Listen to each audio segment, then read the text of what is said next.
and Rustam Kazımcanov, the legendary FIDE World's Champion. When he won that title, it was national news in his native country. So he has helped this next generation of talent, and Nodirbek Abdusattorov is leading that charge. And we have what? G6? And Hikaru is usually the one to play G6. And this is transposed into an Alapin Sicilian. So we're both happy about that because we love the Alapin. Oh, yeah. How many? Whoa, an E5. How many weird moves? A6? What is happening here, Howard? What is this? I've never seen any of this before. Please don't make me translate what's happened in this game because I don't fully understand. We start with G6 on move 1, not typical at this time control at the top level of chess. So we saw an early G6 transposing into a Sicilian, an Alapin, and now look at the structure, right? We have the connect 4, and that's why black played F6. Chiseling at the structure will take back with the knight to develop, and white can take this pawn on C5. So it is a pawn sacrifice. You're not getting that pawn back right away, but black would have E5 striking in the center, and that's the theme of the position right now. Yes, it is. There's a battle over control of the E5 square, which currently E5 is not possible. White is controlling that square, but black's got a lot of these auxiliary ideas. Notice how the F file, it's half open. On the one hand, you could say, oh, that means the black king is weak, but that might be true. But in addition, black now has an avenue to attack white's king from. That knight swing to F4. The pawn on D4 is under pressure. Nodirbek, he's making his intentions very clear from the start. He's playing for a win right out of the gates. And there might be a rook takes F3. Do not take your eyes off that exchange sacrifice because you'll win the D4 pawn. And then black will have a knight and this massive pawn center for the cost of that rook. And the point is that once we are able to take on D4 with our knight, we'll push E5. Our pawns are advancing, and white would have to be very careful about that.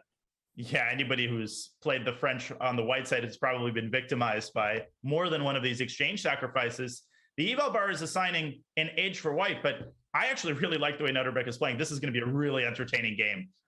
It certainly will. And E5, so tempting right now. And I think a major point is that for E5, white would like to play C4. We see that E4 is the threat, and C4 is trying to break down this pawn center, because if you play E4, then you could take on D5, and now this knight on C6 under attack once you take the knight on F3. And I think people miscalculate, or they misevaluate these types of positions, Danya, where you start taking pieces in front of the enemy king, so you must be winning. But no, white has too much material in that sequence. Agreed. And yeah, at the end, white just takes everything, and then there's no mate. Knight F4 by Nodirbek. So I think he wants to push this bishop back to F1 first, and then follow up with E7, E5. Now, of course, Hikaru could capture that knight, but giving away the dark squared bishop here, that's a pretty committal decision, one that shouldn't be undertaken without proper thought. Hikaru dropping it to C2. Robert, in E5, this looks pretty darn good for black now.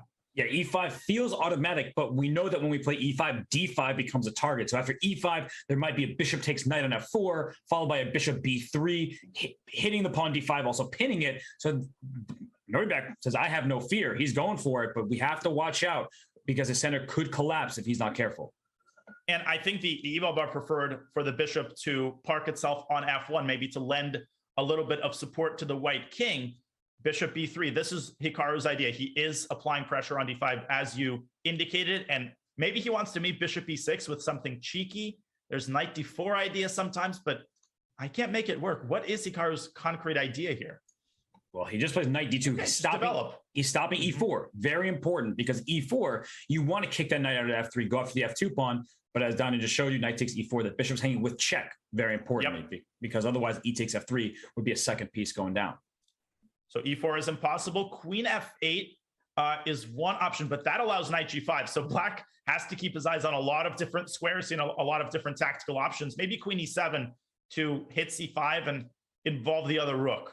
And perhaps King H8, because one of the things that I'm looking at here, or I was just thinking about, is that white's next move, let's say you handed white the turn, knight E4 is a great move for white, either aiming to the D6 square or to G5 to get rid of the bishop on E6. So that's a threat, but after King H8, it no longer is possible because of what we were talking about, where you take on E4, take on E6 would be check. So he plays Queen F6 just to defend the bishop right away. Cannot fault him for that move. But at some point, I think we will see that king slide to the corner, and that rook on A8 is about to join the party on F8. So this seems like an issue for Hikaru down the F file.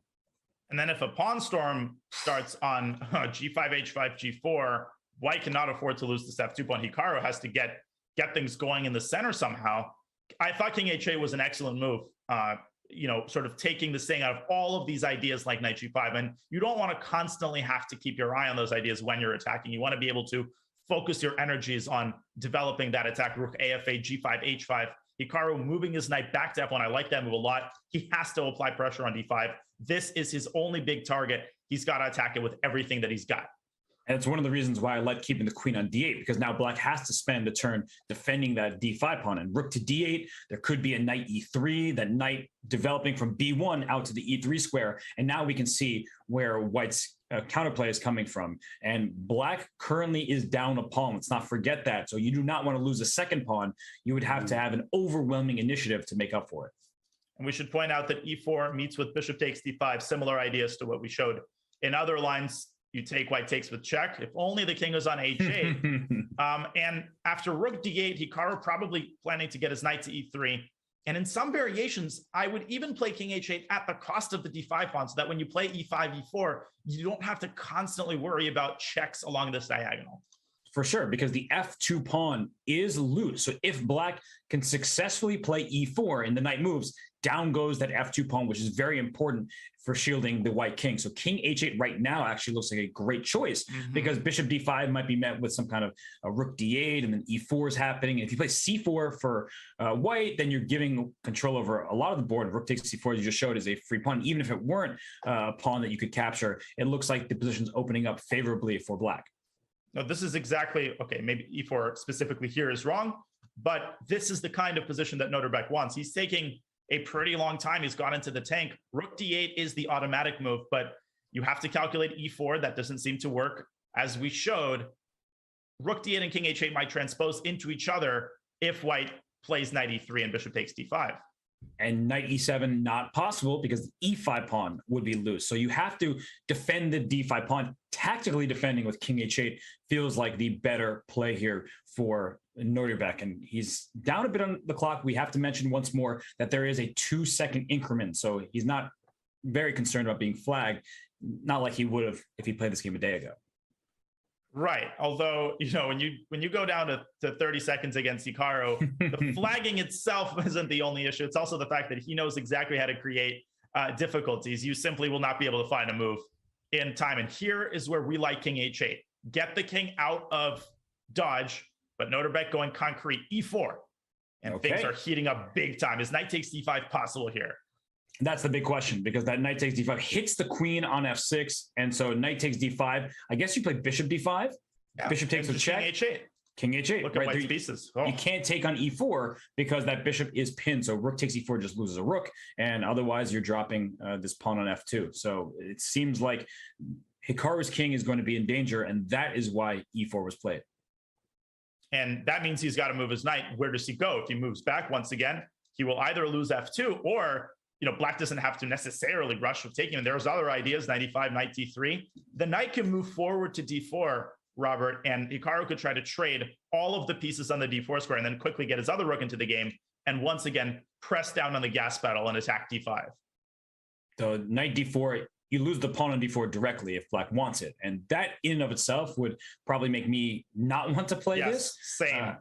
Like after rook a d1, the most natural move, hitting the bishop, hitting d5, bishop takes c5. You can't take d5 because f2 once again is the target. So white does not solve all of his problems by trading the queens, and you think that your king is safe. No, your king can still get in danger. So one other move, Danya, is knight h2, because you do stop rook takes f2 with that move because of the knight fork on g4, but it does welcome black to play d5 to d4, and that opens the position up that knight on c6 will have a good time on d4. And white's pieces might simply not be active enough to handle the opening of the center there. Discover check ideas. f2 is hanging. White has to keep his eyes on many different things. Hikaru is in a very uncomfortable position here as he takes a long time himself trying to figure out where to put that knight. I think knight d4 and knight h2 are the two main candidate moves. I don't know if he's seriously considering knight takes d5. That just seems way too brazen, even by Hikaru's standards. And you were saying that yesterday, it seemed like after his initial losses to start the event, he couldn't be beaten. Right? Even though Serrano was up a protected pass pawn e6, then it looked like Hikaru just had a walk in the park. So something about Hikaru's style has always given players difficulties, and he, is one of the best players in the world. That's not to be questioned. But even when he has lost positions, he's just so resourceful, and he does play knight h2 here, just stopping rook takes f2 because of knight g4. And now I really like the move d5 d4. Once again, let me just show rook takes f2 walks right into a fork. So you do not want to chomp on that pawn. It's poisonous. It's definitely time to play d4, because if black procrastinates, if black plays, let's say, king h8 in this position, first of all, knight takes d5 might already be possible. White no longer has to worry about the other knight being hanging. Knight e5, though, by Nodirbek. Well, I was not expecting that at all. He did stop knight g4, so rook takes f2 becomes a threat. You mentioned knight coming into d3. It looks like a very reasonable choice, but it didn't punish White. And I think that Nodirbek, he played an opening where you have to go for it. And now he's showing a bit of restraint by not playing d4. He needed to explode the board. d4 would have led to a big initiative for black and an objective advantage we saw on the eval bar. This is still very much decent for black. And I knew this was a maneuver. I just wasn't expecting it here. Now, once again, Hikaru has to bog himself down calculating knight takes d5. His clock is starting to dwindle just a little bit here. Yes, this is a situation where it feels easier to play for black. You're up now a minute and a half almost on time. You are down that pawn. So we need to talk about the material, and we don't want to be materialistic, but black is in fact still down a pawn. And can the d5 pawn be captured? I think that's a question that everyone wants an answer to, and I guess a little irrelevant now that knight g4 is played. Hikaru decides that the answer is no. And well, the most obvious thing for Nodirbek, I think you should start by taking with a knight. He does, to keep d5 under lock and key. And will White recapture with the knight, trying to get him to get rid of his bishop and soften up that target on d5? But queen g5, I don't want that knight. No. Right?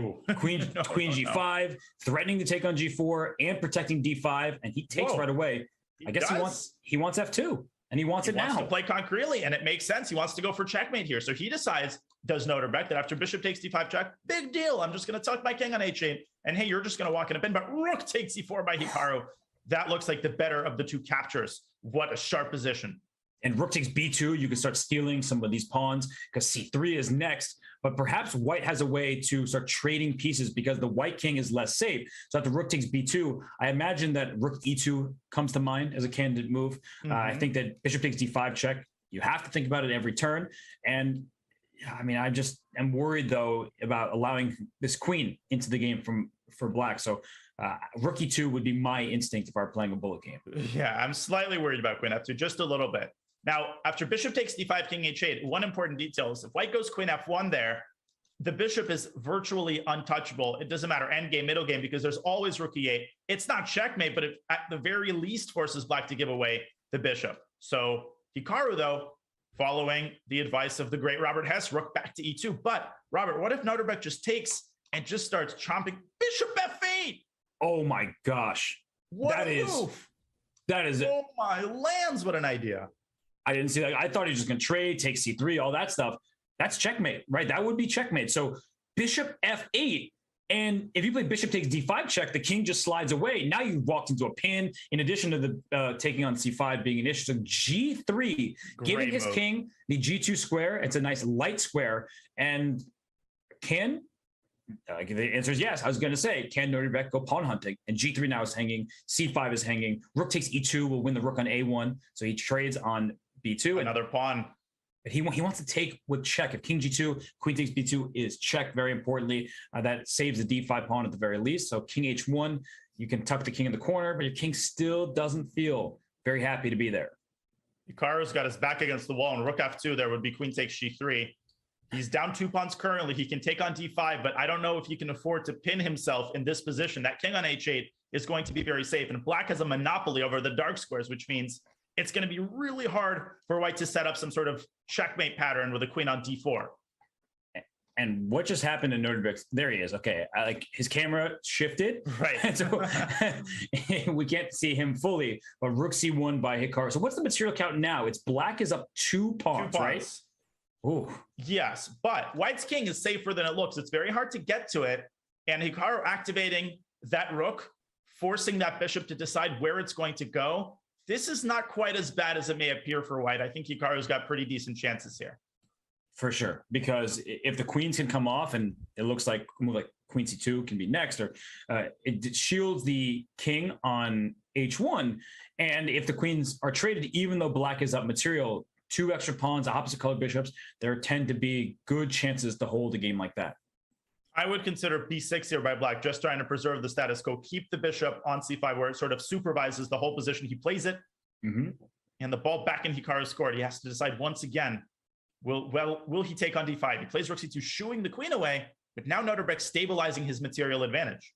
That's right. But look at white's pieces all defended. That's going to be important because if black gets a queen e4 check, let's say king g2, queen e4 check, the queen can actually block on f3 because the bishop defends the rook over there. And Daniel, the important question is, what trades does Hikaru want? Is he willing to just get the queens off the board if that means black has 2 extra pawns? I'm not sure that he really wants to get in that end game. It looks at first like it might be closer to losing than a draw, but we see the current eval at -1. So we know what the evaluation is. The players do not. He goes rook e2. Another super accurate move. Oh my gosh, he wants a... Okay, so if queen takes g3, which looks like a free pawn, bishop b5 check, king g7. Oh no, or king... Well, that's king worse. G7, yeah, that's worse. But queen a1, and then here, and then you have queen c1 check, I think. You staircase your way up to b2, then you throw in a check on g5, and the idea is to goad the king into alignment with the queen. Oh my gosh. Are you serious right now? I mean, Nodirbek is not going to go for this. He might not even calculate that whole line. You just don't go for this against Hikaru. So black has to keep the d5 pawn protected. Maybe bishop e3. That's not out of the question here. But bishop e3, the downside is that the d pawn is pinned. So it goes queen g5. But you want to play bishop g2. Nope. Oh, he goes king g2. And now king g7. King has to leave that diagonal because what black wants is bishop e3 and maybe pawn d4 to solidify the defense of that bishop, and that closes down the rook on e2. But if you ever push that d pawn, that opens up the b3 bishop towards the enemy king, so there could be some problems with the queen infiltration. So you have to be very, very careful before you push that pawn. And from a positional standpoint, if you push it, you're also going to blunt your own bishop. So black's king is never fully safe. Neither is white's king. Hikaru now down below 2 minutes. G4. It's not currently hanging because of rook e7 check, but that last move, I thought Hikaru might have needed to play rook d2 just a little bit faster. Now the opportunity train might have passed on winning the d5 pawn. If he still tries, will Nodirbek go d4? He could also, he plays d4, yes. And you mentioned how the bishop on c5 isn't thrilled, but there could be a future where you can push that pawn to d3. It's not, okay. Whoa. You know what's interesting, Danya? Queen e3 almost works. So if you trade queens, right? You trade queens and you take, and the push e2, the rook does come to e and stop the pawn, but it's close. So rook d7, simple move. That rook is going to e7 and then to e3, and that king on g2, it was safe for a moment. Not looking so safe when that rook lands on the e3 square. And there's nothing forced yet. It's just that white's position is deteriorating by the move as Nodirbek keeps pushing Hikaru closer and closer to the ledge. Hikaru cannot afford to lose another pawn. Queen has to drop forward to f3 to keep g4 protected, I think. And Nodirbek could even start pushing his queenside pawn, but no, he goes for the queen trade. So he's answering the question. We kept asking, is a queen trade into this endgame, is it good, give chances to draw, or should it be winning? The evaluation bar says it's winning. So queen takes e3, you'll take with the pawn. That's definitely winning. That's a problem. And you have another pass pawn in the making on the queen side. So you can't avoid a queen trade. No, and rook on the 7th rank is so well placed. Hikaru, the best that he can do is try to trade on his own terms. Nodirbek, you didn't need to tell him twice. Now I would start pushing the pawns on the queen side. He gives a check on e2. Don't play getting rook f2. It active. Rook f2 would have lost in the spot. E3. Oh, it's e3. Yes. Yeah, rook e3 is an interesting question, but there is a rook f7 check. Probably didn't want to allow the activity. So how does black win this? Is it just a b5 and okay, king h? That's a good answer to the question. Phenomenal technique. And now Hikaru trying his best to confuse Nodirbek. He could have gone a5 there, but instead he goes after the g4 pawn. We have a version of a trade. Can Hikaru pull off another miracle? And that's what it would take for him to save this. With 2 pawns down, 1 minute on the clock, Robert. This looks grim. And he goes king g5. I thought he was going to go king h3, bring the king all the way in there because it looks a little risky with your king having so few moves, but I don't think that there was any checkmate possibilities. And rook to b3. So this is the big moment. Is rook e3 available? And is trading rooks winning for black? He says yes. The eval bar says maybe not. Yeah, but I wouldn't necessarily. I mean, sometimes the engine needs to reach a high depth to properly evaluate this. The problem, though, Robert, I don't think Nodirbek should have given up a6. I don't think he should have given that up. Even if the pawn appeared on a5, there is still the possibility of breaking through with b6, b5, and creating a passer on the queen side. That would have been very valuable in an endgame like this. Now White can focus his energies only on the king side. And part of the problem is the pawns are too close for Black. That once rook e3, d takes e3, we get to this situation that now White can even play g4, because what you want to leave Black with is an h pawn with the dark squared bishop. And the reason why is that won't be now h5. Ooh. They're missing a g4. Yeah, g4 is very important. h5 needs to be played. h5. Nodirbek, by going h5, he's preventing g4, because then I think the move is simply h4. He goes bishop d6, back to g3. Now there's a win. h5. Bishop takes down, bishop takes g3. Oh my goodness. And then king goes around to d2, and Nodirbek wins on the spot. He's going to play it. Oh, whoa, he misses it. Well, h5. That is just... h5 was good for so long that, you know, I'm happy. E8. Or no? Bishop e8. Then you could take on king d3. Bishop e8, probably king d3, but Hikaru, you can go back to e2 first. And then bishop takes g3, he goes bishop in. He gets the good version of this position. His clock ticking down. Wow. Oh, he plays it. E2. No, bishop e2. Bishop takes g3. G5 is good. You can just push that pawn to g4. It's over. It's winning. King c3, king d2, and then the g pawn falls. Wow. Oh, my lands. And it's a win. And Nodirbek Abdusattorov, the world rapid champion, takes down Hikaru Nakamura. What a game from Nodirbek. I mean, he almost let it slip there towards the end, but he was in control from the very start.